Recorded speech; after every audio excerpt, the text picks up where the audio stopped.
Dear Venerable Sisters and Brothers, Dhamma friends, today is the 5th day in our retreat, and as far as this hour is concerned, this is for question and answer session. We are going to have the 3rd session in this series, so need no much of introduction. We'll start the session with the already written question. Venerable Sir, I was feeling very discouraged with boredom and lack of focus in meditation. But your sermon today encouraged me and put me a little bit back on track, I hope. Thank you. Okay, we'll go to the next.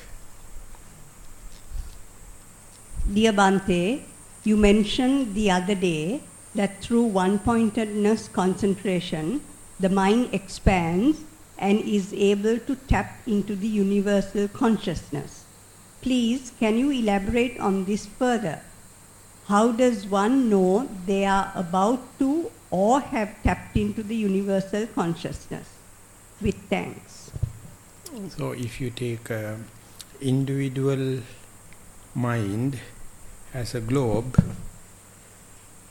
the outer surface of that globe is the what interaction with the outside world, and accordingly there are a lot of corruption and a lot of rusting, a lot of dirt and defilements are there.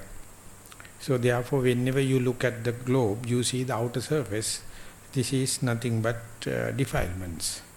So therefore as far as you are in untrained mind, unmindful mind, negligent mind, you know and you dwell upon this outer crust, and it is just wobbling outside, never go penetrate into.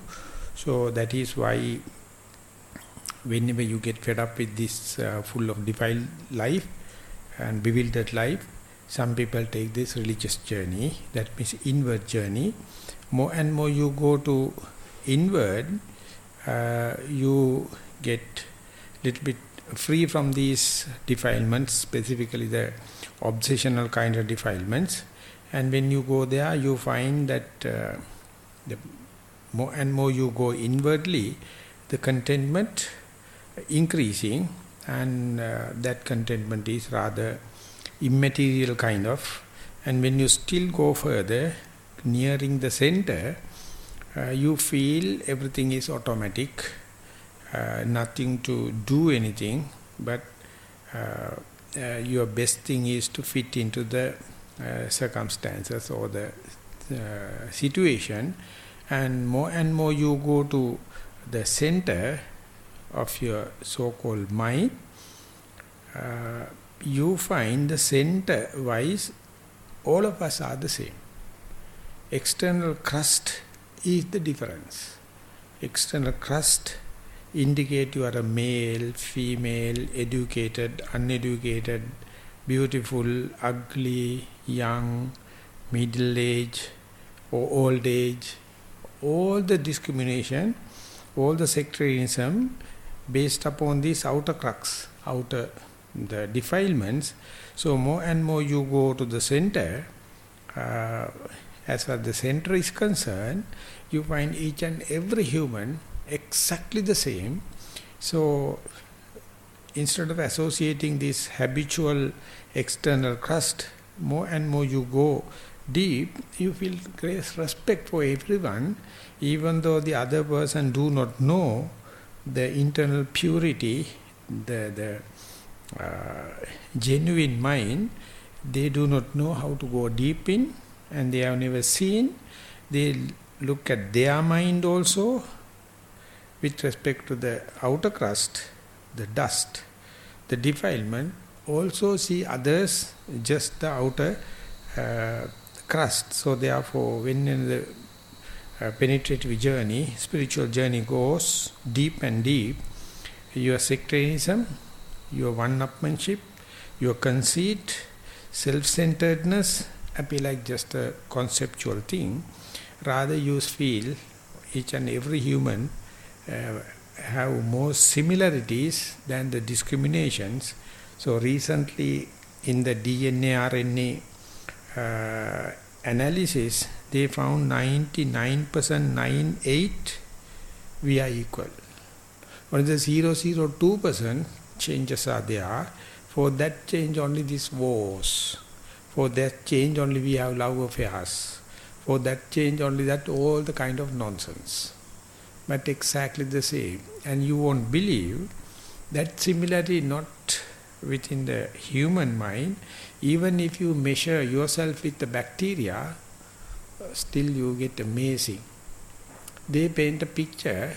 They says, if you can imagine 6,000 years behind, Socrates and the slave talking each other, and the Socrates is the highest person, recognize everything and well-educated, civilized and leading the society and kind of thing.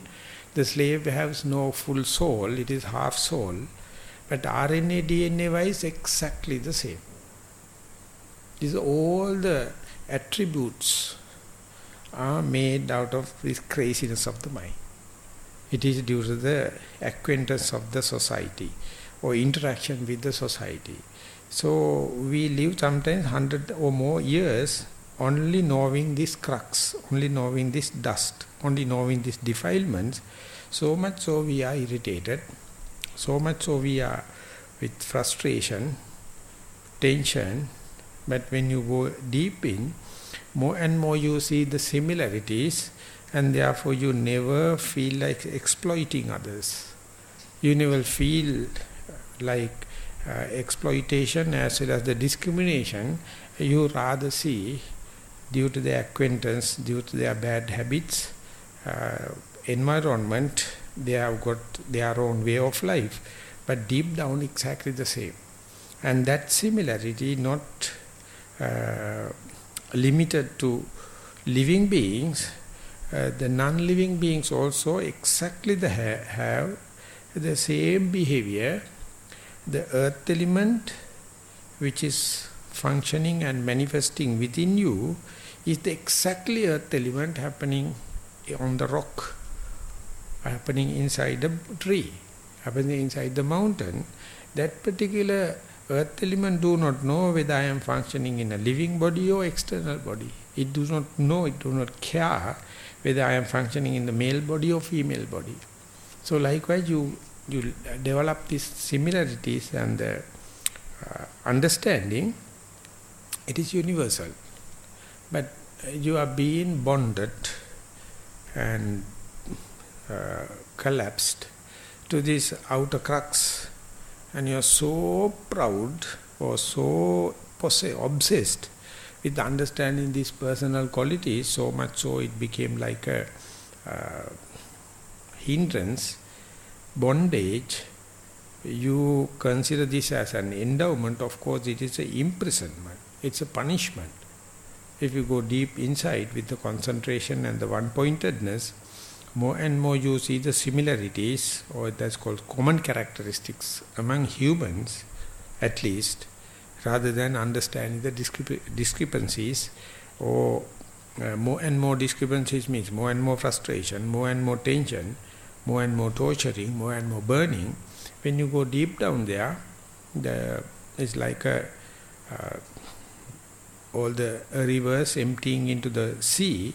When whatever the original river, when the water come and empty it into the sea, everything is equal. Everything simple, sea water. So this is how more and more meditation or more and more concentration leading you towards the common character, similarities, and when and may you become corrupted, recognize only with your outer crux, you become very narrow-minded, short-tempered and thrifty, envious, sectarianism. So that particular person himself or herself itself is torturing by this limited view, and sometimes people do not know how to go to the center. Some people knows, still they have the desire to be in the outer crux. So therefore they are also becoming weak meditators, unsuccessful meditators, but the path is open. So this is now It was a common fact in the teaching of the Buddha. But now when the quantum physics come, when the people came to know about the relationship with the matter and energy, this fact became more prominent. And understanding the RNA DNA connection among the living beings, this fact became more prominent. But the authorities, politicians, economists, socialists, they are not happy with this theory. They wanted to have sectarianism. They wanted to have class difference. Then only they can get the mean advantage of this system. So therefore, still in the classrooms, these things they are prohibited to teach. It's called the prohibited knowledge. You have been taught, young children are taught in the in-between area, never in the two extremes. So therefore, while you are getting the formal education in the schools, if you develop a little bit of mindfulness, you can understand the whole picture, whole tapestry. And your own liberation as well as the respect for the others naturally happen. So therefore, concentration is a way to see things as they are. And the mindfulness is the proximate factor for the concentration. So therefore, even though you do not know this much of facts, as far as you are mindful, you are on the way back home. So these facts are just to encourage someone, motivate someone, but even without that encouragement, motivation, if you try to keep mindfulness here and now, you are always leading to this liberation and try to see similarities among others. Venerable Bhante, with Anapana Samadhi, what is the gap we have to watch? In-breath, gap, out-breath, or out-breath, gap, in-breath with metta? Both. So, no, that as far as it is defined, very simple, one word, you have to see the both. Dear Bhante, when I do long sitting meditation, sometimes I experience headache. Am I overdoing it, or what is the reason? Thank you. It is not enough information to analyze the situation. So, few more cross question I can raise. After getting up, does that headache continue to be there, or the drop off, goes off?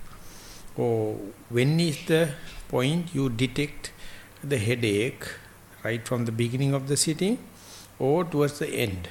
So these are the things we can say whether it is a physical ailment or kind of a twist, kind of a tension arising due to wrong focusing, wrong adverting of the mind.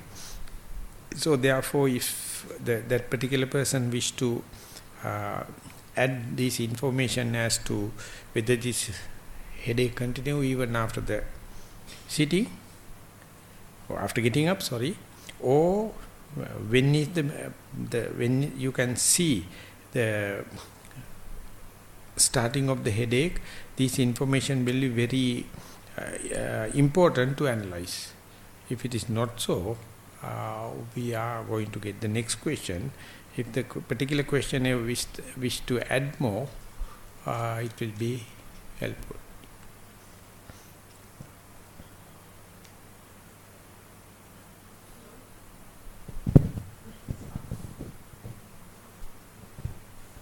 It's more towards the end of meditation. I get pain here, and I kind of stop after that. If I'm overdoing the meditation, if it's for too long. So my question is, after you get up, after long sitting, does that headache pertaining or continuous even after getting up, or just after getting up it is going off? For a little bit it stays, but then it goes. So that means a kind of a unwanted twist in the meditation. And the next thing is, while you are experiencing the headache or kind of a tension, can still you feel the breath, or can you still feel the primary object? I do, but with more difficulties, because the headache comes in. So then my attention is more to the headache. And my temples also, they hurt. So does it become unbearable, or still you can bear it and still can try to see the in-breath and out-breath? I can bear it, but I'm not sure if I should continue the meditation or if... the continuity is okay if you still can see the breath. I can. So you have to compare the breath without headache and breath with headache. Okay. So at the early part of your sitting, no breath, no headache, the breath is there. So you see the in-breath and out-breath, how do you experience the breath?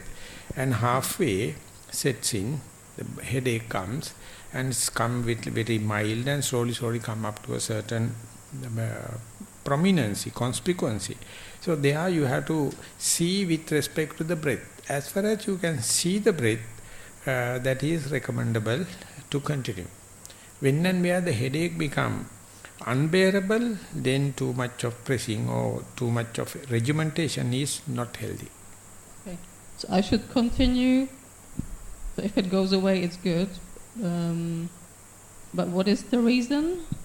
The reason is that maybe, I am guessing, maybe you are observing particular point, thinking this is the point breath is touching, but that point is rather conceptual, but real touching point will be somewhere else. Or otherwise I can guess, while the rising and falling of the abdomen become prominent, you try to see in-breath and out-breath. That kind of misunderstanding of the primary object. So in order to get rid of, before that I'll put this question, what is your primary object? Do you observe the breath or rising and falling of the abdomen? The breath. Yeah.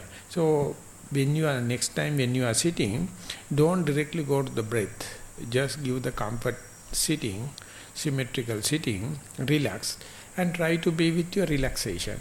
Try to be with your symmetry, symmetrical posture, and the comfort of your body, and see how much you can be with here, now I am sitting. And if the breath naturally comes, you can focus upon the breath. Otherwise, just be, or just understand, or just experience, here now I am sitting, without focusing into the breath. Then there is no chance for the headache to come. Okay, thank you. We come to the last two questions. They are not really on meditation as such. Okay. Most Venerable Sir, I think this is by the younger yogis. Most Venerable Sir, we used to go to the Sakpan Malua walking paths upper and continue our sitting meditation also there. We came to Dome to sleep at 9:30 p.m. and switched off lights at 9:30 till 3:30 a.m. Now there is a new rule that we have to come to the hall for the sitting meditation, even at 5 a.m., and we should not go up to the walking path after dark. So question is, can we do sitting meditation in Sakman Malwa without coming down? Second question, can we be at upper walking paths after dark till 9:30 p.m.?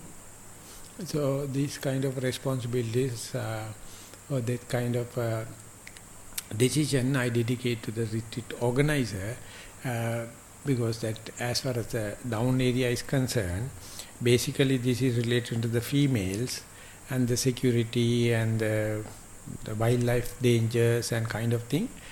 Another lady will be in a better position to understand this, and this imposement may be due to security problems or due to other dangers. So therefore, if you have that kind of a special preference to be there, try to get the consent of the retreat organizer, and it's a special discretion. And when in the upper monastery, when someone wished to do that kind of a thing, our Loku Hamdra used to say, just tell another person, telling I am going to be there in a time out of the bound, but therefore still at least another person knows that it is happening. So I don't give that much of a liberation. I would say the retreat organizer should know, or retreat organizer's assistant should know, and they have to get the consent. And as far as the institute is concerned, Nissarana is concerned, we have no any idea of imposing that kind of a thing. It is happened due to our past experience for 69 retreats. So therefore, make use the liberty, but maintain the consistency, maintain the constitution. So I would, if as retreat organizer, if you have anything to tell, you can take this opportunity. Otherwise, that particular person, please consult the retreat organizer or assistant and make use the maximum.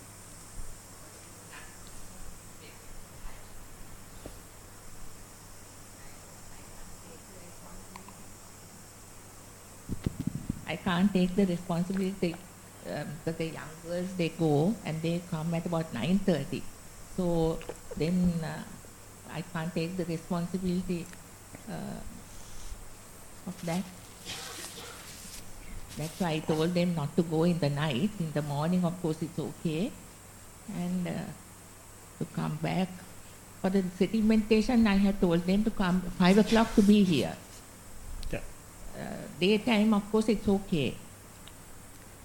Because last time there was an incident, the mother and the daughter, they were both meditating, walking meditation, and there was a community clash among the monkeys.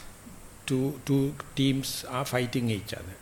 And there was the big monkeys running close to that daughter, and accidentally she dropped a handkerchief. And she bent to take the handkerchief, and the monkey thought that lady is going to take a stone to throw and jump and scratch the leg.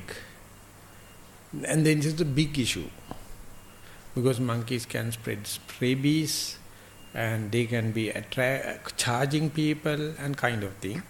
Luckily I was there. I asked that girl, she told, nothing to worry, Bhante, I know what is happened. What happened? Because monkey thought that when I am bending to the handkerchief, I am a threat to the leader. That is what happened. Even it is eaten, even I go and get the tetanus injection, it's simple issue. But as far as the institute is concerned, it's an issue. So these are the things happen. Of course, when you are coming to the forest, there should have a certain amount of snake bites and the monkey bites and the leeches, no problem. But the thing is, the other person must give the consent, not the monkey, not the snake.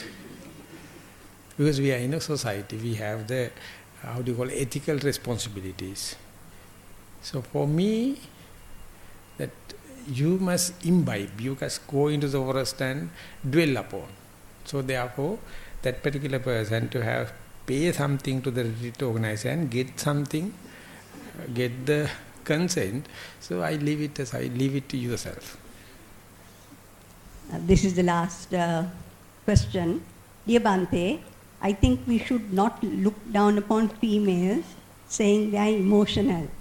I think they are cleverer because of their emotions. Even in the retreat, majority is women, which shows that the female is more intelligent to know the value of the path of the Dhamma. As you are a teacher, we like to hear your opinion. Though men do not express emotions, most men at most times go through life as utter fools. Maybe because men suppress their emotions, most times they look like stupid idiots. We can fight each other, no one is winning, no one is losing. So when I was in Amravati, first time when I am mentioning, there's one nun, and she was so furious. I told when in the meditation, you have to be very bold. You have to be, radical in reflection. So I find in that sense, females are not so bold enough. Parusha in Sinhala means breaking through and going. And the females are more softer. But she got completely different way. She told Bhante that how can you discriminate in such a large way? And when I am ordaining, it happened me to shave my head and my whole family was against. And with that idea only I earned this bald head. You know how much it happened me to fight in that sense, and I think even the male can't. I did it. So therefore, but I told that what I am telling is, you must have some boldness to dash through whenever you are going against the grain. Then she told me, don't use the term female, use the femininity. Don't use the male to use masculinity. But each and every person is a combination of both. So you can separate it by your sexual organ, that's one thing. Other thing is the attitudes. In Sinhala, we call Gyanu nakatinga padichi pirimi innawa, pirimi nakatinga padichi Gyanu innawa. That means you have some temperaments. Even though you are a female, work like a male and can take the leadership and run. Exactly, there are some males, they are more female than females. So what I am mentioning is to be a vipassana yogi, to be inside meditator. In Sanskrit it's called sahasika. The word used is sahasika. In Sinhala and Pali also we say sahasika minimarum. That means you have such a motivation, whatever come, never mind you dash through. So this is, in decent English, we call going against the grain. So I am not declaring war against, because I am born in a family, 6 sisters and 3 brothers. So therefore, so when I was in Brisbane, so one day like that I crack a joke, and the lady just in front, she immediately reacted, but why you always looking down females? Then I immediately told, because my mother was a female. So somehow or the other I wanted to take everyone, warm up and fight and go against the grain. So whatever the point, my main idea is, even though we start like the male and female, after a certain amount of vipassana, we are the same. Internally, we are human. So, of course, at the beginning, we are going to say, all are human. I may be going against the convention and the conventional things. So leave that, have that your own maleness, femaleness and kind of thing. But our main aim is to go through these old labels, shed them off and see the common character. We are human. There's one particular sutta in Sangyoga Viyoga Pariyaya Sutta in Anguttara Nikaya, where the Buddha says, as far as you claim your maleness, that means externally you are expecting female. As far as you are depicting and showing your femaleness, that indicates externally you expect a male. As far as this is there, as far as the union is going to give us so much of pleasure, the interaction, you can't do away with. But meditation is to show this is the way we start as a male and female. Once you develop further and further, when and more you to see common characteristic, you find there are some traits, characters more superficial than in the center. More and more you go to the center, you lose this. And then only you see it is a child game. It's a game of immature mind, and as far as you are living among them, you have to live, you have to accept them, you have to respect the convention, but you are not bounded by this one. more and more you go to the insight, deep understanding or absolute terms, they become less and less. The margin become very vague, and difference bit will be reduced. So I think towards the 14th day, there may be less and less friction, I hope. Enough. That's the end of the... So we have taken half an hour. So if there are any other questions or any other comments, we have time.